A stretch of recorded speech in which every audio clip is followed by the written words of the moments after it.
واتهاي dhinaca waxbarashada oo sheegtay inaad hadda wado mashruuc biyo-gelin oo iskuulada la sameeyay iyo qaar aad bageystay kuraas iyo wax la mid ah hore u geysay waxaa jira lacago sidoo kale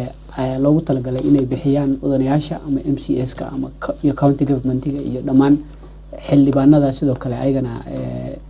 MP-yada loo yaqaano ama ku jira golaha shacabka marka adiga oo kale lacagaha noocaas oo kale ma jiraan arday aad wax ka bixisay oo haatan wax baranaya dugsiyada sare iyo waliba jaamacadaha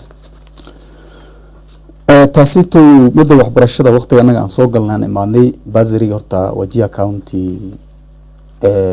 loogu talagalay ilmaha in laga bixiyo hadda ka hor wali lama bixin in anaga u imaanay hadduu marka uu diyaar yahay in la sababta loo bixin waaye waan soo wada mash tribka hore dadka di anaga MCS ka hor naga horeeyeen oo waqti ku sii jireen kolba sharciga ay mariyeen kadaashan si loo wadi kadaashan waan anaga nagu soo cilwa shaqeyn waan yahay marka waxyaala in anaga hadana aan bill aan hagaajin kala oo amendment da lagu sii hagaajiyo oo waxyaalihi waxay noqotay dib loo haweeyay bahash dib u qurxeen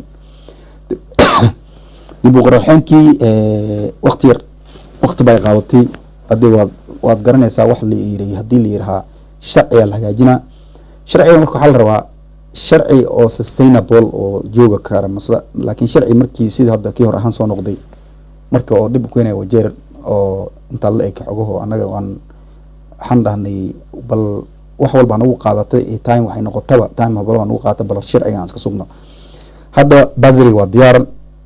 yoonkan hadda maanta kula hadlaaya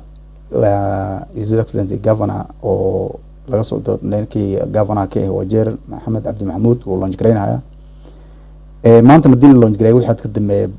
next week waxa la bilaabi doonaa foomamkii ya committee Bazari committee waxa la jirta oo ward Bazari committee ward ka safdisan ward ka committee fadisini ward admin sajran waxa jiraan committee sajran cunug walba Bazari tribkan markay ilmaha iskuulku noqonayeen asaga oo iskuulka lacagta laga bixiyay ay u imaan doonaan insha Allah